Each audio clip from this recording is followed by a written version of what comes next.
जब मैं रात को घर पहुंचा तो मेरी पत्नी ने खाना लगाया। मैंने उसका हाथ अपने हाथों में लिया और कहा, मुझे तुमसे कुछ ज़रूरी बात कहना है। वो शांत बैठकर खाना खा रही थी।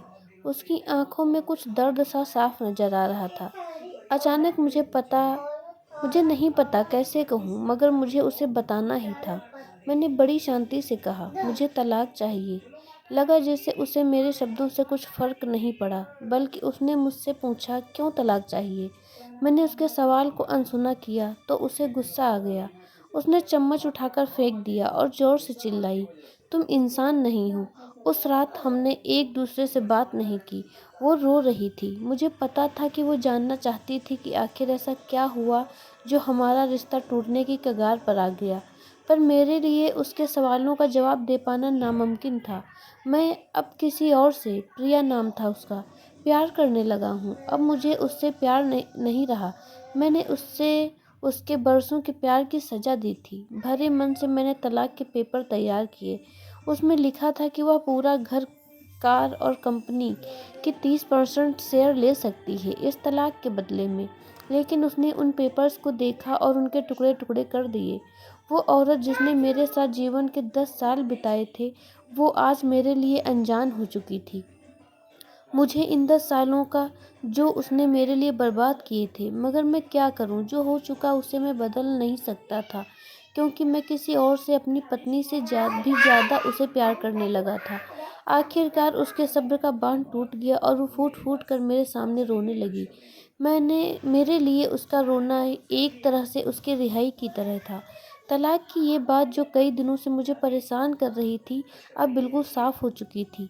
अगले दिन मैं घर काफ़ी लेट आया। मैंने देखा कि वो टेबल पर बैठकर कुछ लिख रही थी। मैंने शाम का खाना नहीं खाया था, लेकिन फिर भी मैं सीधे ऊपर जाकर अपने कमरे में सो गया, क्योंकि पूरा दिन प्रिया के साथ रहने और कई जगह घूमने के बाद मैं थक गया था। वो शायद रात को उसी टेबल पर लिखते लिखते सो गई थी। सुबह उसने तलाक देने की शर्तें बताईं। वो मुझसे कुछ भी लेना नहीं चाहती। उसे सिर्फ तलाक से पहले 1 महीने का समय चाहिए था। उसने आग्रह किया कि इस 1 महीने में हम दोनों वही पुराना वाला जीवन जिएं जितना संभव हो सके, क्योंकि आने वाले महीने में हमारे बेटे की परीक्षा है। वह नहीं चाहती थी कि हमारे टूटे रिश्ते का प्रभाव उसकी पढ़ाई पर पड़े। मुझे भी यह ठीक लगा, मगर वो कुछ और भी चाहती थी। जैसे शादी के दिन मैं उसे उठाकर अपने शयन कक्ष तक ले गया था, उसी तरह रोज 1 महीने तक मैं उसके शयन कक्ष से उठाकर मुख्य द्वार तक ले जाऊं। मुझे लगा यह पागलपन है, मगर इन आखिरी दिनों को थोड़ा अच्छा बनाने के लिए मैंने उसकी यह शर्त स्वीकार कर ली। मैंने प्रिया को अपनी बात बताई, अपनी पत्नी की सभी शर्तें बताई। वो हंसने लगी। उसे लगा मेरी पत्नी कितने भी तरीके अपना ले, तलाक होना तो तय है। मेरी पत्नी और मैं किसी से भी इतना इस दौरान नहीं मिले थे, लेकिन उस दिन जब मैं उसे पहली बार उठाकर गेट तक ले गया तो हम दोनों काफ़ी अजीब महसूस कर रहे थे। पीछे से हमारा बेटा भी खिलखिलाकर खुश हो रहा था। अगले दिन यह काम थोड़ा सामान्य और आसान हो गया। वह मेरे सीने से लगी थी और मैं उसकी खुशबू महसूस करने लगा। ऐसा लगा जैसे कई दिनों बाद मुझे ये खुशबू मिल रही थी, या फिर कई दिनों से मैंने उसके होने का महसूस ही नहीं किया था। पहले जितनी उसमें पहले जितना उसमें कसाव नहीं था, और चेहरे पर कुछ हल्की झुर्रियाँ नजर आ रही थी और बाल भी सफ़ेद होने लगे थे। ये वही औरत थी जिसने अपने जीवन के 10 साल मुझे समर्पित किए थे।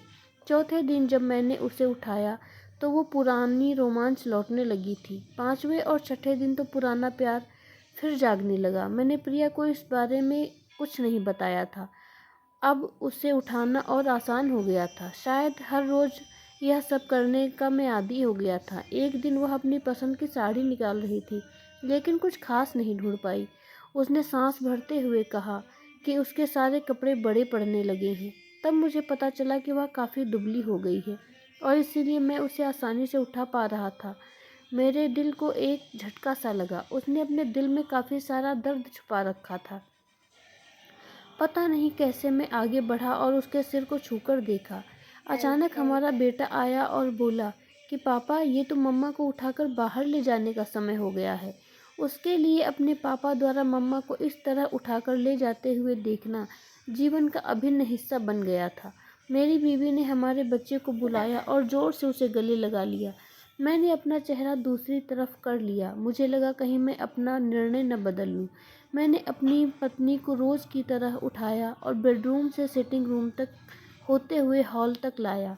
उसने प्यार से अपने दोनों हाथ मेरी गर्दन के आसपास रख दिए। मैंने उसे ज़ोर से पकड़ रखा था, बिल्कुल हमारे सुहागरात की तरह, मगर उसका इतना कम वज़न मुझे परेशान कर रहा था। महीने के आखिरी दिन जब मैंने उसे उठाया तो मेरे लिए एक कदम भी चल पाना मुश्किल हो रहा था। हमारा बेटा स्कूल जा चुका था। मैं अपनी कार से ऑफिस गया और कार से कूदकर बाहर आया, बिना कार को लॉक किए। मुझे डर था कि अब एक पल की भी देरी मेरा इरादा बदल देगी। मैं ऊपर गया, प्रिया ने दरवाज़ा खोला और मैंने उससे कहा, सॉरी प्रिया, अब मैं अपनी पत्नी से तलाक नहीं लेना चाहता। उसने मुझे देखा और मेरे सिर पर हाथ फेर कर कहा, तुम्हें बुखार तो नहीं है? मैंने उसका हाथ हटाया और कहा, सॉरी प्रिया, अब मुझे अपनी पत्नी से तलाक नहीं चाहिए। हमारी शादीशुदा ज़िंदगी शायद हम दोनों के ध्यान न देने की वजह से बोरिंग हो गई थी, लेकिन इसका मतलब यह कतई नहीं कि हम एक दूसरे से प्यार नहीं करते। अब मुझे एहसास हुआ कि जिस दिन मैं उससे शादी करके अपने घर लाया था, उस दिन से जीवन के आखिरी दिन तक मुझे उसका साथ निभाना है। प्रिया के होश उड़ गए। उसने मुझे एक जोरदार चांटा जड़ दिया मेरे मुंह पर। वह रोने लगी और दरवाज़ा अंदर से बंद कर लिया। मैं सीढ़ियों से नीचे उतरा और आकर अपने कार में बैठ गया। आगे एक पुल वाले की दुकान पर रुका और अपनी प्यारी पत्नी के लिए सुंदर सा गुलदस्ता लिया। दुकानदार ने पूछा कि इस पर क्या लिखना है। मैंने मुस्कुराते हुए कहा कि मैं तुम्हें जीवन के आखिरी दिन तक यूं ही उठाता रहूँगा, मेरी अर्धांगिनी। उस शाम जब मैं घर आया हाथों में गुलदस्ता लिए, मेरे चेहरे पर एक मुस्कान थी। मैं ऊपर अपने कमरे की तरफ भाग कर गया, लेकिन तब तक वह मुझे छोड़कर इस दुनिया से जा चुकी थी, हमेशा के लिए। वो कई महीनों से कैंसर से लड़ रही थी, लेकिन मैं प्रिया के साथ इतना खोया हुआ था कि कभी ध्यान ही नहीं रहा। उसे पता था वह जल्दी ही मुझे छोड़कर जाने वाली है, इसीलिए वह मुझे और मेरे बेटे के रिश्ते को टूटने से बचाना चाहती थी। मैं उससे तलाक लेना चाहता था, लेकिन फिर भी उसने मुझे अपनी बच्चे की नज़रों में एक प्यारा पति और पिता बना दिया। जीवन की छोटी छोटी बातें रिश्तों में बहुत महत्व रखती हैं। बड़ा घर, बड़ी कार और बैंक बैलेंस ये खुशियों का हिस्सा ज़रूर बन सकते हैं, मगर अपनों के बिना इनकी कोई कीमत नहीं। आपको यह कहानी कैसी लगी हमें कमेंट में ज़रूर बताएं, और अगर अच्छी लगी है तो लाइक शेयर सब्सक्राइब ज़रूर करें। मिलते हैं अपनी अगली कहानी में, तब तक के लिए धन्यवाद।